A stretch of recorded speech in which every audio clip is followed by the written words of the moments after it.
What if I told you that a city, one of the richest, busiest cities in the world, could just vanish, not over centuries, but in less time than it takes to make a cup of coffee? Well, today we're diving into a real-life ghost story, a metropolis sealed under the waves where time literally stopped dead one morning in 1692. Let's explore the final, frantic minutes of Port Royal. So take a look at this. This is Port Royal in Jamaica as it is today. And that area highlighted in red, that's the part of the original city that's now completely underwater. We're talking 33 acres of a bustling colonial hub just gone. This isn't some ancient myth. It's the only sunken city in the entire Western Hemisphere, a perfectly preserved 17th century world just sitting there right below the surface. I mean, how does that even happen? How does the very ground beneath your feet just decide to give up, swallowing buildings, streets, and thousands of people in an instant? That's the big question, right? It sounds impossible. But that's exactly what happened, and it's the mystery we're going to unravel today. To really understand the scale of this loss, we have to go back. We need to see what Port Royal was like at its peak, because before the disaster, this wasn't just some sleepy port town, oh no. It was the absolute epicenter of wealth, trade, and, let's be honest, a whole lot of vice in the Caribbean. You see, Port Royal had this wild, split personality. On the one hand, it was the official storehouse and treasury of the West Indies. It was the most important English port in the Americas, a powerhouse of the sugar trade and the slave trade.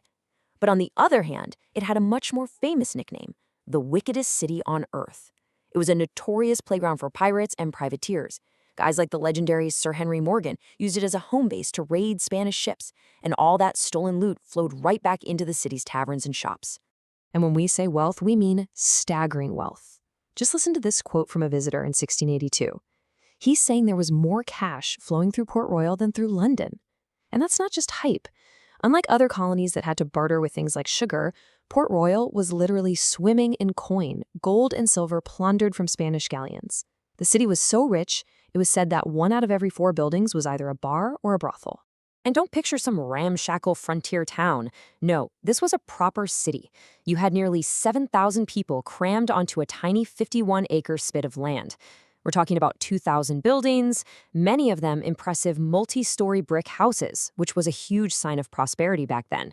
And the whole thing was protected by 6 massive, heavily armed forts. Port Royal was a fortress of both commerce and sin. But all of that, the money, the power, the wickedness, was about to come to a very sudden end. On the morning of June 7th, 1692, the vibrant city we've just been talking about was about to be completely wiped off the map. 11:43 a.m. That's it. That's the moment it all ended. And we know this exact time because in 1959, archaeologists pulled a brass pocket watch out of the harbor mud. Its hands were frozen at 11:43. It's an absolutely chilling artifact, right? A literal timestamp of the apocalypse. The end came with terrifying, unbelievable speed. It starts at 11:43 a.m. with 3 violent shocks from a massive earthquake. Then, just 1 minute later, the unthinkable happens. The very land under 2/3 of the city, which was built on loose sand, basically turns to liquid. Buildings, streets, people just slide away into the harbor. And as if that's not enough, just 2 minutes after that, a giant tsunami wave roars in and washes over whatever is left. 3 minutes. That's all it took. So what on earth happened? The scientific term for it is liquefaction. And it's as terrifying as it sounds. See, Port Royal was built on what's basically a big sandbar. When the earthquake hit, the intense shaking turned all that waterlogged sand into something like quicksand. The solid ground people were standing on simply wasn't solid anymore. It's one thing to hear the science, but listen to this eyewitness account from a survivor. Reverend Dr. Heath said he saw, quote, the earth open and swallow a multitude of people. He described huge cracks opening in the ground, people falling in, and then the cracks slamming shut, crushing them. It's a scene straight out of a horror movie. So the main event was over in minutes, but the horror? That was just getting started. For the people who survived, the world had been turned completely upside down, and the way they tried to make sense of it was almost as dark as the event itself. The human cost was just catastrophic. About 2,000 people died right there in those first few minutes. But what's really gut-wrenching is what came next. Another 3,000 people died in the days and weeks that followed, from terrible injuries and the diseases that spread like wildfire through the ruins. In total, 5,000 people lost their lives. That was most of the city's population. And amid the chaos and death, society just broke down. Some of the survivors immediately started looting the wrecked homes and warehouses. It gets even grimmer. There are accounts of them robbing the dead, even cutting fingers off of corpses to get their rings. It was a truly desperate and ugly scene. So how did people process this level of devastation? Well, for most, there was only one possible explanation. This was divine punishment. The Jamaica Council itself officially declared it God Almighty's severe judgment. The consensus was clear. The wickedest city on earth had finally been punished for its sins. And in a final, almost poetic twist of irony, one of the sections of the city that slid into the sea was the cemetery. And with it went the grave of Port Royal's most infamous privateer, Sir Henry Morgan. The very sea that had made him a rich and feared man had come back to claim his final resting place. But the story doesn't end with destruction and divine judgment.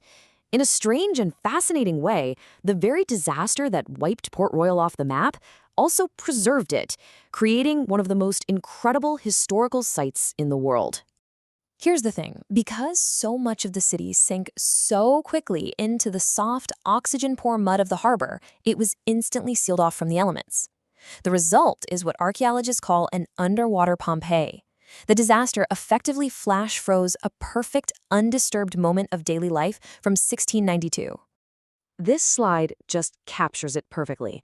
On the left, try to imagine Lime Street in 1692. Noisy, crowded, bustling with merchants and sailors. Now, look at the right. This is what's down there today. The silent, perfectly preserved brick floor of one of those very buildings, resting peacefully on the seabed. It's an incredibly powerful, haunting image. And the things they've found are just mind-blowing. Not just pirate treasure, but the real treasure, the stuff of everyday life. They've found stacks of pewter plates, lying exactly as they fell out of a cupboard. Bundles of brand new clay pipes that were never smoked. A cooking pot still sitting in its fireplace. These artifacts give us an unparalleled glimpse into what people owned and how they lived, showing a level of consumerism and luxury that wouldn't be seen in other colonies for another 50 years. And here's the most exciting part. This story is far from over. Archaeologists believe they've only excavated a tiny fraction of the sunken city, which leaves us with this incredible, tantalizing question. As the only site of its kind in this part of the world, what other amazing secrets from this city of pirates and merchants are still sealed beneath the waves?